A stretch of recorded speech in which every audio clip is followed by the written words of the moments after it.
Bwana leo karibu kwenye channel yetu. Kama wewe ni mgeni, fanya kulike, kucomment na kusubscribe. Sasa huyu jamaa ametoka zake kazini, anafika nyumbani akiwa amechoka zaidi, anakutana na sauti kama hii hapa.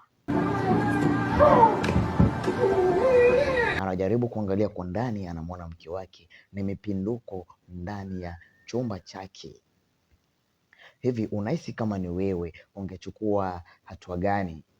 Na je, hivi wewe kama mwanaume unaenda kumuoa mwanamke wa aina gani? Je, unaenda kumuoa mwanamke ambaye utaishi naye au mwanamke ambaye utafanya naye?